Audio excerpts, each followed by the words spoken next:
Hi everyone, I'm Molly Hughes, Tiso Ambassador, 2 times Everest Summiteer and Director of Ocean Vertical. And I lead our expeditions to the Himalayas, to the Everest region and the Annapurna region every single year.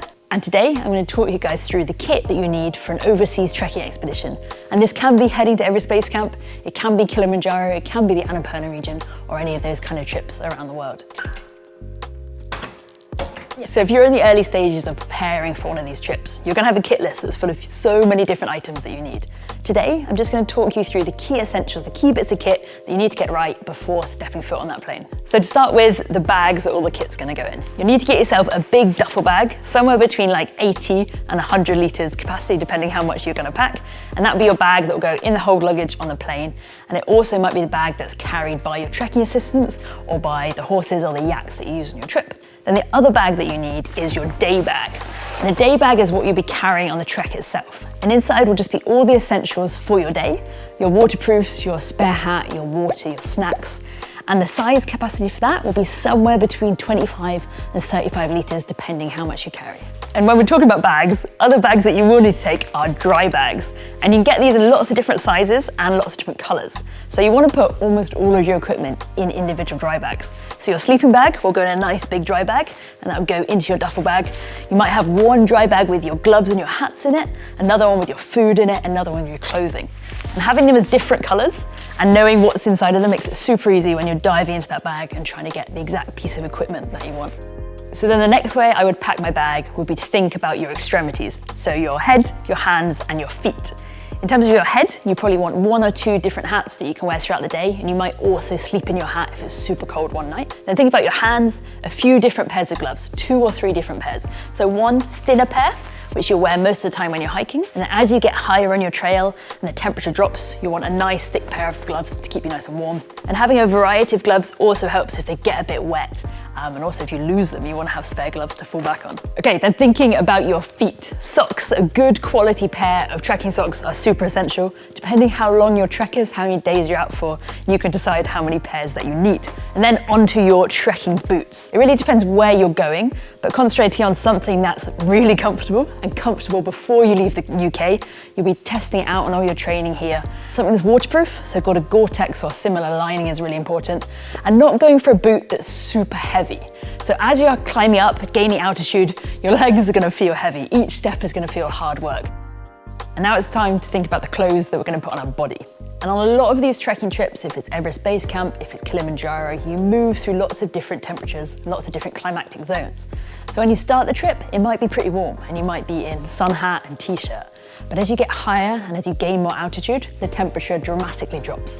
And that's the kit that we really need to focus on, because getting that kit right is the difference between having a safe and successful expedition and having not such a good time. So on the colder days of a trekking expedition, I'll start with my base layers, and they're often merino wool. And merino wool is great to have next to your body because it's moisture wicking, it's also antibacterial. So if you wear it time and time again, day after day, it shouldn't, for most people, smell. And then on top of your merino base layer, you'll have mid layers, and they can be anything from a thin insulated jacket to a fleece. The best ones that I find are ones that have a hood, and hoods just add that little bit of insulation that you need if the wind suddenly picks up, just something to keep you a little bit warmer. A nice thick pair of trekking trousers, and then always in my backpack, I will carry my waterproofs. And in places like the Himalayas, it doesn't rain that much, but when it does rain, it rains a lot. So having a good quality Gore-Tex jacket and trousers on you at all times is really important. The fact that they're going to live in your bag for most days means I always go for a nice lightweight one, like the Mountain Equipment RuPaul one, as well as these nice lightweight trousers. Now thinking about insulation, and down jackets are awesome in places like the Himalayas. It's generally pretty dry, the air's pretty dry, so they keep you nice and warm and you don't have to worry about them getting wet too much. So a lightweight down jacket like this one here, and I've had this one on many expeditions. I wore it every single day for like 58 days in Antarctica, which you can probably tell with how worn it is, but it's great. And having that kind of thin but very insulated jacket is really important. And then moving up a level and having a thick insulated jacket is also great. So when I'm trekking, when I'm on the move, I wear the thin one, but actually the thick one is probably too warm to actually trek in unless it's really, really cold. But it's great to have this one in the evenings and in the early mornings. As soon as the sun sets in places like the Himalayas, on any mountain around the world, the temperature dramatically drops. So having a nice thick jacket that you can put on and keep you cozy when you're out there looking at the stars or when you're having your coffee in the morning is really important. This one I got just a few weeks ago and I took it on my last trip to Nepal, the light line jacket, and it kept me super cozy. Now it's time to talk about the sleeping equipment. And depending where you're going and what the setup is, you might be camping, so you might need to get yourself a sleeping mat. And a nice lightweight blow-up mat like this one is great for those trips. And then the all-important sleeping bag. And I always find that clients have the most amount of questions about a sleeping bag. And kind of rightly so, because when you're on a trip like this, you want to get a good night's sleep. And if you're not warm enough or you're not happy in your sleeping bag, you won't. And we need to focus on sleeping well every single night. Sleeping bags come with different temperature ratings, and it's important to work out what temperature it's going to be at night on the trip that you're doing. So the trip that I've just come back from is the Madhi Himal. It's an 8-day trek in the Himalayas in the Annapurna region. You go up to 4,500 meters. And the lowest temperature you might experience at night is kind of -5 to -7. But for a trip like that, I always want my sleeping bag to be a little bit warmer than how cold the temperature is, because I want to have that good night's sleep. So this sleeping bag, the Helium 600 by Mountain Equipment, is a comfort rating of -10. So that's perfect for a trip that I've just come back from. But if I was going to Everest Base Camp, you climb higher, 1,000 meters higher, the temperature is even colder. You might want to look at a bag that's closer to -15, -18 to keep you nice and warm. And then another big question with sleeping bags is if you should go for a down sleeping bag or a synthetic sleeping bag. Synthetic sleeping bags are good, and they're good if they get wet, they'll still keep you warm, but they are big and they're bulky and they're pretty heavy, and that can add to your overall weight limit of everything you can take. A down sleeping bag, they do tend to be a little bit more expensive. You have to look after them a little bit more. You have to make sure they don't get wet, but they're super lightweight and they pack down so small. So another essential piece of kit for a trekking expedition are trekking poles.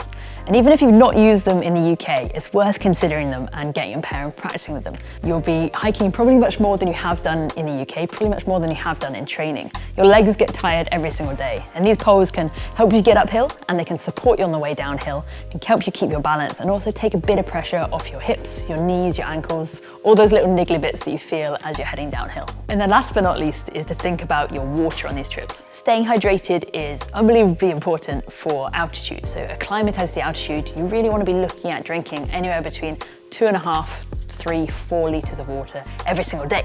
So you might have a camelback with a bladder in your backpack and a straw that comes out, and they're great because they're always there. So it's always reminding you to drink, and you can just keep sipping on it throughout the day. I love using Nalgene bottles, and I've got a couple of little tiny ones here, and they're 1/2 litre, 500 ml, but you can also get the big litre bottles. And these are great, especially in places like the Himalayas, because you can put in boiling water straight in them. And a lot of ways to purify water on treks like Everest Base Camp is to put boiling water in here and get it nice and clean. So another good thing about a Nalgene bottle is when it's full of that boiling water, it's nice and warm, nice and secure if you tie the lid up properly.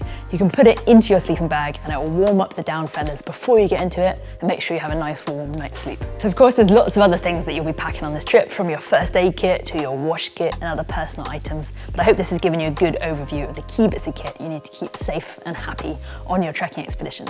If you'd like to learn more about the trips that I offer in the Himalayas with Ocean Vertical, check out the website oceanvertical.com and I can send you a comprehensive kit list. And if you want to learn more about any of this mountain equipment kit that we've been looking at today, you can check it out in stores at Tiso across the country or online tiso.com.